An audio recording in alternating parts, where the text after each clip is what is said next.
Portanto, você percebe que ninguém quer ficar com prejuízo desse imposto. Quem arca, no final das contas, com esse imposto é sempre o consumidor final. É sempre aquela pessoa que adquire o produto e não tem para onde repassar esse encargo financeiro. Ocorre que o ICMS, ele incide sobre o valor da operação da mercadoria. Espera aí, que história é essa? O ICMS, ele incide sobre o valor da operação. Percebe claramente que eu não falei que o ICMS incide sobre o valor da mercadoria. O ICMS incide sobre o valor da operação. O que eu estou querendo dizer para vocês é que a base de cálculo do ICMS, a base para se calcular o valor do ICMS, é o valor total da operação. E o valor da operação, ele envolve não só o valor da mercadoria, mas o próprio imposto que foi cobrado. Peraí, como assim? Eu estou querendo dizer que o ICMS ele tem um cálculo que é conhecido como cálculo por dentro. O ICMS é um imposto que é calculado por dentro, porque o ICMS ele é calculado sobre o valor da operação. Ocorre que o valor da operação é o valor da mercadoria mais o valor do ICMS que incidiu.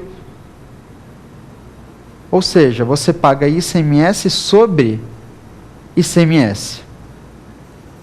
Quando a legislação impõe que o ICMS tem uma alíquota de 25%, essa é a chamada alíquota nominal. É a alíquota que foi indicada pela legislação. A alíquota nominal é aquela que foi indicada pela legislação. A alíquota efetiva é aquela que representa de verdade o quanto você pagou de ICMS. A alíquota nominal, naturalmente, ela sempre será menor do que a alíquota efetiva. A alíquota nominal é aquela indicada pela legislação. A alíquota efetiva é aquela que mostra de fato quanto que você teve que pagar do ICMS em razão desse sistema chamado de cálculo por dentro. Parece esquisito o cálculo por dentro, mas existe uma autorização constitucional para tanto. Ficou claro, portanto, a diferença entre a alíquota nominal e a alíquota efetiva? Vamos passar para a nossa próxima pergunta? Professor, por que o ICMS é chamado de imposto indireto? Boa! Por que o ICMS é chamado de imposto indireto? De certa forma, na pergunta anterior, a gente teve a oportunidade de versar um pouquinho sobre tributos indiretos. Além do ICMS, vários outros, na verdade, têm esse tipo de característica. Talvez o mais conhecido tributo indireto, além do ICMS, é o IPI. Portanto, ICMS e IPI, você pode anotar, eles são naturalmente tributos indiretos. Indiretos por quê? Neste caso, eles são assim reconhecidos como tributos indiretos, porque quem acaba arcando com a carga desses impostos não é exatamente aquela pessoa que circula a mercadoria, não é aquela pessoa, se eu for dizer a respeito do IPI, não é aquela pessoa que industrializa o produto. Quem arca com esses impostos é justamente a pessoa que adquire o produto, que adquire a mercadoria. Esses tributos, portanto, eles indiretamente alcançam o consumidor final. Indiretamente, eles alcançam o consumidor final. Por isso que ele é assim denominado como imposto indireto. Nesse sentido, você pode, então, dizer que esses tributos, os tributos indiretos, são aqueles que repercutem na cadeia produtiva, são aqueles tributos que repercutem numa cadeia econômica. Tributos indiretos, naturalmente, você tem o ICMS e tem o IPI. Embora seja fato que vários outros tributos, ou sempre que possível, o contribuinte ele faz questão de repassar o preço ou a carga tributária que ele teve que arcar no produto final, no preço final desse produto. Embora eu tenha dito para vocês, então, que naturalmente o ICMS e o IPI são tributos indiretos, vários outros hoje acabam recebendo esse tipo de característica também. Nós temos, então, o IPI e ICMS como maior destaque, mas hoje, de certa forma, o ISS também consegue ser embutido no preço. Outras contribuições, como PIS, COFINS, essas também são embutidas no preço. De certa forma, eles acabam trazendo também essas características de tributos indiretos. Perfeito? Joia? Vamos passar para a nossa próxima questão? Vamos lá? Os canais de televisão pagam ICMS tendo em vista o serviço da comunicação? Os canais de televisão, ele perguntou, será que eles estão sujeitos ao pagamento do ICMS em vista do serviço de comunicação? Deu para entender a pergunta? Ele foi bem pontual aqui. Ele lembrou, então, de um dos fatos geradores que às vezes não são muito comentados, ou que não é muito comentado a respeito desse imposto de competência dos estados, justamente o serviço de comunicação. Perfeito? E aí? Aí ele lembrou, o canal de televisão, ele presta um serviço de comunicação, de telecomunicação. Neste caso, o canal de televisão, então, não estaria sujeito ao pagamento do ICMS? Será que o canal de televisão tem que pagar o ICMS? E aí? Bom, a pergunta é bastante interessante e a Constituição Federal chegou a disciplinar a respeito do tema.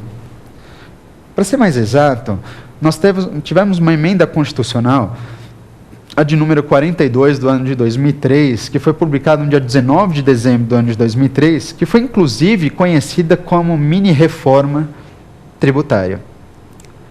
Essa emenda constitucional da qual eu falei, a 42 de 2003, ela alterou, ou melhor, ela acrescentou algumas informações no artigo 155, parágrafo 2º, inciso 10 da Constituição Federal. Nesse dispositivo, você tem exatamente uma informação quanto ao canal de televisão.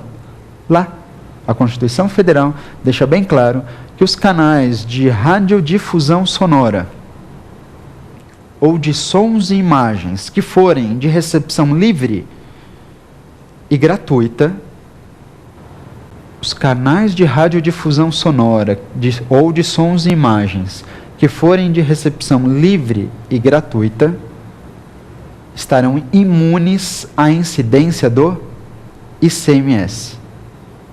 Espera aí, que história é essa?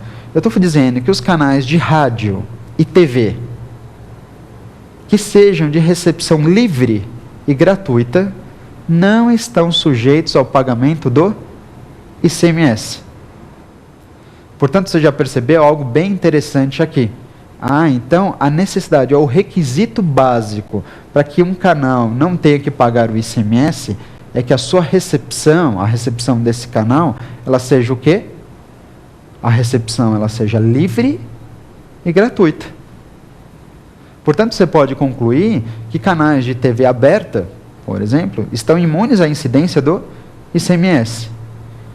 E canais de TV fechado, ou canais fechados, aqueles por assinatura, esses aí estão sujeitos à incidência do ICMS? TV fechada, TV paga, está sujeita à incidência do ICMS. E por quê?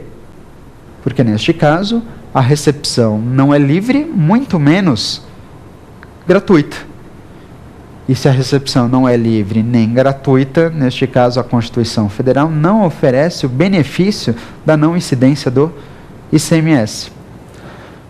Nós temos, neste caso, não só uma imunidade para ICMS, nessa situação, ou melhor, nesse dispositivo, a gente vai encontrar outros benefícios bem interessantes a respeito do ICMS, vale a pena você deixar anotado aí, eu vou repetir o dispositivo, artigo 155, parágrafo 2º, inciso 10 da Constituição Federal.